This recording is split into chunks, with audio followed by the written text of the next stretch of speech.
نحمدہ ونصلی علی رسولہ الکریم اما بعد۔ سلسلے دروس سیرت النبی صلی اللہ علیہ وسلم کی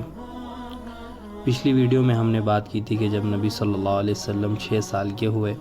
اور آپ کی والدہ کا انتقال ہوا تو آپ کے دادا عبد المطلب نے آپ کی پرورش کی، اور جب آپ صلی اللہ علیہ وسلم 8 سال کے ہوئے تو آپ کے دادا عبد المطلب کا بھی انتقال ہو گیا، اور انتقال کے بعد آپ اپنے چچا ابو طالب بن عبد المطلب کی پرورش میں آئے۔ چنانچہ جب عبد المطلب کا انتقال ہونے لگا تو انہوں نے ابو طالب کو وصیت کی کہ وہ آپ صلی اللہ علیہ وسلم کی دیکھ بھال کرے اور آپ کا خاص خیال رکھے، اس لیے کہ سیرت نگاروں نے بیان کیا ہے کہ نبی صلی اللہ علیہ وسلم کے والد عبداللہ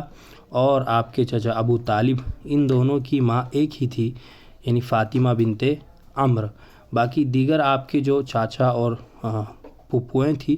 وہ دوسری ماں سے تھی، لیکن آپ کے چچا ابو طالب اور آپ کے والد عبداللہ ان کی ماں ایک ہی تھی۔ آپ کے حقیقی چاچا ہونے کی وجہ سے عبد المطلب نے آپ صلی اللہ علیہ وسلم کی پرورش کی ذمہ داری ابو طالب کو دی۔ چنانچہ ابو طالب نے آپ کی بہت ہی بہترین پرورش کی، چنانچہ جامع الآثار فی السیر و مولد المختار، اسی طرح الوفا بفضائل المصطفیٰ، اسی طرح اللؤلؤ المکنون فی سیرت النبی المأمون، ان تینوں کتابوں میں علامہ ابن سعد کے الطبقات الکبریٰ سے نقل کیا ہے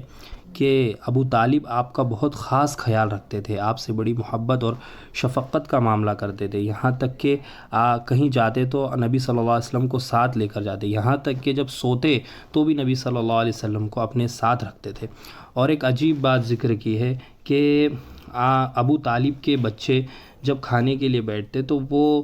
کھانا جتنا بھی کھا لے سیراب نہیں ہوتے تھے، لیکن نبی صلی اللہ علیہ وسلم جب ان کے ساتھ بیٹھتے تو آپ کی برکت سے وہ سب سیراب ہو جاتے تھے۔ اسی لیے ابو طالب کا یہ معمول ہو گیا کہ جب تک نبی صلی اللہ علیہ وسلم کھانے کے لیے شریک نہ ہوتے وہ اپنے بچوں کو بھی کھانا نہیں دیتے تھے۔ اور تاریخ دمشق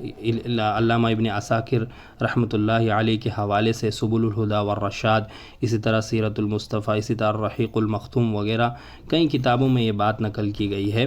کہ ایک دفعہ مکہ مکرمہ میں بہت ہی سخت خشک سالی اور قحط کا ماحول تھا۔ لوگ ابو طالب کے پاس آئے اور کہا کہ ملک میں سنگین بحران ہے، قحط ہے، بچے بڑے سب بھوک مر رہے ہیں، خدا کے لیے آئیے اور بارش کی دعا کیجیے۔ ابو طالب ایک چاند جیسے بچے کو لے کر نکلے جو ایسا لگتا تھا کہ اچانک اندھیرے میں سورج نکل آیا ہو۔ ابو طالب اس بچے کا ہاتھ تھامے خانہ کعبہ پہنچے، آسمان صاف تھا، بادل کا کہیں ایک ٹکڑا بھی نظر نہ آتا تھا، بچے کی کمر کو دیوار کعبہ سے لگایا اور خود بارش کی دعا میں مشغول ہو گئے۔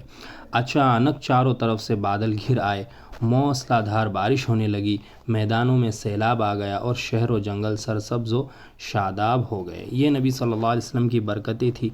ہمارے نبی بڑے مبارک تھے۔ آپ جب دائی حلیمہ کے پاس تھے، دائی حلیمہ کے پاس تبھی بھی آپ کی بہت زیادہ برکتیں ظاہر ہو، اس کے بعد بھی ابھی بھی ہم دیکھ رہے ہیں کہ ہمارے نبی صلی اللہ علیہ وسلم کی پوری زندگی برکتوں سے بھری ہوئی ہے۔ اسی لیے جو نبی صلی اللہ علیہ وسلم کے طریقوں کو اپنائے گا اس کی زندگی میں بھی برکتیں نازل ہوں گی۔ یہ تمام واقعات اس وقت کے ہیں جب ہمارے نبی صلی اللہ علیہ وسلم کی عمر 9-10 سال کی تھی۔ ابو طالب نے آپ کی پرورش اور آپ کی دیکھ بھال، آپ کا خیال جو ہے 9-10 سال کی عمر سے رکھا، یہاں تک کہ نبی صلی اللہ علیہ وسلم کی عمر جب 51 سال کی ہوئی اس وقت جو ہے ابو طالب کا انتقال ہوا، اور اس وقت تک ابو طالب نے ہر موقع پر نبی صلی اللہ علیہ وسلم کا ساتھ دیا اور آپ کے لیے ہمیشہ آپ کے دشمنوں کے مقابلے میں کھڑے ہوئے۔ لیکن اللہ کی عجیب حکمت ہے کہ 9-10 سال سے لے کر 51 سال تک، جو کہ تقریباً 43 سال کی عمر بنتی ہے، 43 سال نبی صلی اللہ علیہ وسلم کا ساتھ دیا، لیکن جو ہے ابو طالب کو ہدایت نہ مل سکی۔